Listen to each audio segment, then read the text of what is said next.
नमस्कार, मेरा नाम है नदीम अहमद और आप देखना शुरू कर चुके हैं सेजेड न्यूज। प्रधानमंत्री नरेंद्र मोदी 13 दिसंबर को काशी विश्वनाथ कॉरिडोर का उद्घाटन करेंगे। पीएम मोदी के वाराणसी दौरे को लेकर तैयारियां जोरों पर हैं। विश्वनाथ मंदिर की ओर जाने वाले रास्ते को गेरुआ रंग से रंगा जा रहा है।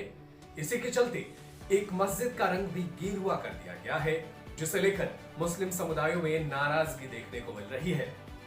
मुस्लिम समुदाय ने वाराणसी विकास प्राधिकरण पर तानाशाही करने का आरोप लगाया है।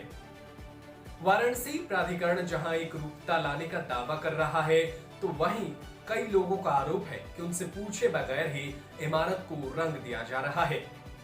बुलानाला इलाके में सड़क किनारे काफी पुरानी मस्जिद है, जिसे बुलानाला मस्जिद भी कहते हैं।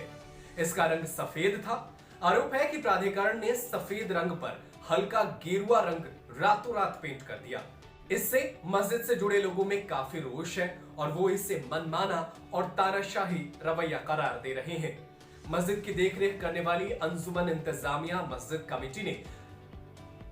कमेटी के मोहम्मद एजाज इस्लाही ने बताया कि उनके मस्जिद का रंग रातों रात बदल दिया गया। अगर कुछ करना भी था तो एक बार पहले बात कर लेनी चाहिए थी। उन्होंने कहा कि ये मनमानी और तानाशाही है। पहले उनकी मस्जिद सफेद हुआ करती थी, जो अब केसरिया रंग कहें या भगवा रंग की तरह रंग कर दिया गया है। उन्होंने बताया कि इस पर आपत्ति भी उन्होंने दर्ज कराई है और डीएम से मिलने की कोशिश भी की है, लेकिन मुलाकात नहीं हुई। इसके अलावा काशी विश्वनाथ मंदिर कार्यालय में भी आपत्ति दर्ज कराई गई है और कहा गया है कि ये रंग गलत है। उन्होंने बताया कि आगे इसको हम पहले जैसा सफेद करेंगे और इसका पूरा खर्चा उनकी कमेटी ही वहन करेगी।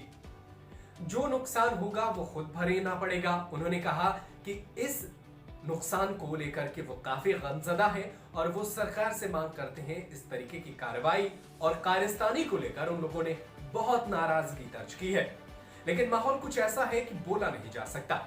उन्होंने बताया कि पीएम मोदी कॉरिडोर का उद्घाटन करने जा रहे हैं और यह संदेश देने की कोशिश की जा रही है कि सारे उनके साथ हैं, लेकिन ऐसा नहीं है और ऐसा अगर करना भी चाहते हैं तो बिना इजाजत ये कैसे मुमकिन है।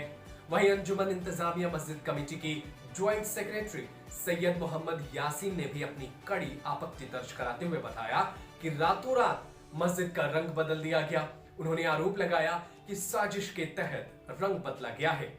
उन्होंने बताया कि अधिकारियों में ये बात पहुंचा दी गई और उन्होंने आश्वासन दिया है कि वापस मस्जिद का रंग सफेद कर दिया जाएगा। अब देखना होगा कि मस्जिद कमेटी खुद अपने पैसे से ये रंग बदलवाती है या सरकार अपनी तरफ से कुछ करती है। हालांकि ये साफ तौर पे देखा जा रहा है कि वाराणसी के अंदर जबरदस्ती कई चीजों को अमली जामा पहनाया गया, जो ऐसा नहीं होना चाहिए। उन्होंने सवाल उठाते हुए कहा है कि मस्जिद को जब रंगा गया तो गुरुद्वारा को क्यों छोड़ा गया। उन्होंने बताया कि इस इलाके में उनके और भी धार्मिक स्थल हैं। अगर ऐसी हरकत वहां भी होती तो काफी भयावह स्थिति पैदा हो जाती, क्योंकि मुसलमानों में काफी रोष है। उन्होंने बताया कि उनके मस्जिद का रंग ज्यादातर सफेद और हरा होता है और बुलानाला मस्जिद भी इसी रंग में थी, लेकिन फिर उसको जोगिया रंग से मिलते जुलते रंग से क्यों रंग दिया गया। ये बड़ा सवाल है और वो ये भी सवाल उठा रहे हैं कि पास में ही गुरुद्वारा है, क्या आपने उसका रंग क्यों नहीं बदला।